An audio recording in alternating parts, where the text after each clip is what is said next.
ভবিষ্যতে যারা সরকার ব্যবস্থায় আসবে তারা যেন বিগত সরকারের এই ফ্যাসিস্ট সরকারের কর্মকাণ্ড থেকে শিক্ষা গ্রহণ করে, তারাও যেন ভয় পায়। এ ধরনের অন্যায় করলে বাংলাদেশের জনগণ আসলে মেনে নেয় না। এটার এই বিক্ষোভের যখন উদ্গীরণ ঘটে তখন এরকম ধ্বংসাত্মক লীলা আমরা দেখব। ভবিষ্যতে এরকম কর্মকাণ্ড ঘটবে, আমরা যেন সেটা থেকে শিক্ষা গ্রহণ করি। আসলে এই যে ৩২ ঘুরিয়ে দিল, এটাকে কোন স্মৃতিস্তম্ভ বা কি হিসেবে দেখতে চান?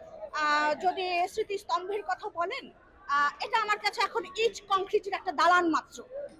আমার কাছে এখন যদি আপনি জুলাইয়ের আগের কোনো কিছু অনুভূতি ব্যক্ত করতে বলতেন তাহলে আমি এই ব্যাখ্যাটা অন্যভাবে দিতাম। কিন্তু ৩৬ জুলাইয়ের থেকে যদি এই ভবনটি সম্পর্কে স্মৃতি বিজড়িত কোনো কথা আমাকে বলতে বলেন বা এটার হচ্ছে কি বলে একজন বড় নেতার কোনো কিছু হিসেবে তুলে ধরতে বলেন, sorry for my side, I can do that. যা আমি আমার স্বচক্ষে দেখেছি, এর প্রতি কোনো ধরনের স্মৃতি বা শ্রদ্ধা আমার ভিতরে নেই। লাখো লাখো মানুষকে হত্যা, গুম, নির্যাতন, স্বৈরাচার, ভোটবিহীন এক স্বৈরাচার কায়েম করছে, ভোটবিহীন ইলেকশন করছে, ৪১ পর্যন্ত ক্ষমতায় থাকছে, সারা জীবন ক্ষমতায় থাকতে চাইছে, সারা জীবন ক্ষমতা চাইছে।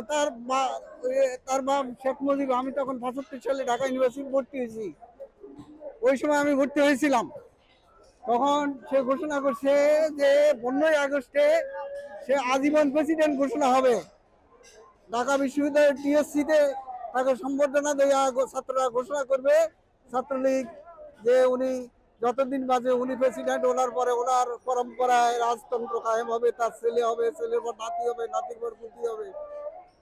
সেই থেকে স্বৈরাচার ৭৫-এর ১৫ই আগস্টে সে আমি দেখতে যেতে চাইছিলাম, কিন্তু সকালবেলা আমি একেবারে বন্ধুর বাসায় গেছি, বলে যে তোমার আর যাওয়া লাগবে না, তুমি রেডিও শোনো।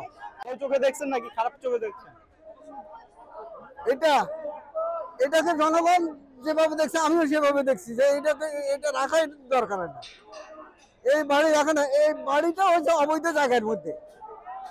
এবং শেখ মুজিব যখন ৫৪ সালে মন্ত্রী হয়েছে, দুর্নীতি দমন মন্ত্রী, সেই দুর্নীতি দমনের নামে সে যে কোটি কোটি টাকা কামাইছে, সেই টাকা দিয়ে এই বাড়ি করছে। অবশ্যই আছে, এটা থেকে শিক্ষা নেওয়া উচিত যে পরবর্তী সরকারের বাংলাদেশের মানুষ যে কি ঐক্যবদ্ধ হয়ে কি করতে পারে।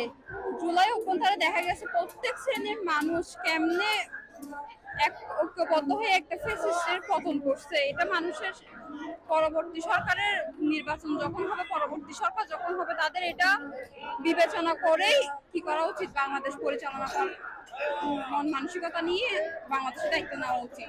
থাকতে পারি নাই আমি একজন সাধারণ নাগরিক ভাই। দেখেন আমার এই ফাওড়া ভাঙ্গা, আমার এই হাতটা ভাঙ্গা ভাই, আমার এই যে আমার হাতটা ঢুকানো, আমার এই ফার শিরাগুলো কেটে দিছে। দেখেন এই দেখেন আমার ফার শিরাগুলো কেটে দিছে। এই শেখ হাসিনার স্বৈরাচার যারা ছিল তারা।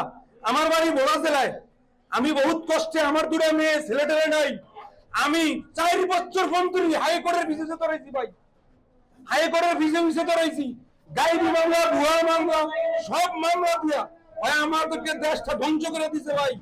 কোরবানি দিয়েছিল আমার ছেলে মেয়েদেরকে আমি একটু গরুর গোশত খাইতে পারি নাই, দূর দূর করে তাড়িয়ে দিছে আমারে। ওই ভাই ও দেশটা ধ্বংস করে দিছে ভাই এই স্বৈরাচার শেখ হাসিনা। ওর বংশ যেদিকে আছে সব বংশকে নির্মূল করা উচিত। আচ্ছা, হাসিনার এই যে বাড়ি ভাঙা হলো, এটা কি আপনি কেমন দেখছেন? এটা কি হাসিনার বাড়ি যে ভাঙা হলো, এটা আমি খুশি। আমার যারা মরে গেছে তাদের আত্মা শান্তি পাইছে, আর যাদেরকে নির্যাতন করছে তাদের আত্মা শান্তি পাইছে। হাসিনা এই স্বৈরাচার হাসিনা এই বঙ্গবন্ধুর বাড়ি ভেঙে জনগণের উন্মুক্ত করে লেফটিন করা হয়, আমার শান্তি পাবে, আমার আত্মা শান্তি পাবে। এই আওয়ামী লীগ যেরকম দেশ দুঃশাসন করছে, দেশকে শোষণ করছে, এই আওয়ামী লীগ চিরস্থায়ীর জন্য নিষেধাজ্ঞা ঘোষণা করা হোক। এই আওয়ামী লীগ বাংলার মাটিতে এই আওয়ামী লীগের যেন কোনো না হয়, তাই না হয়।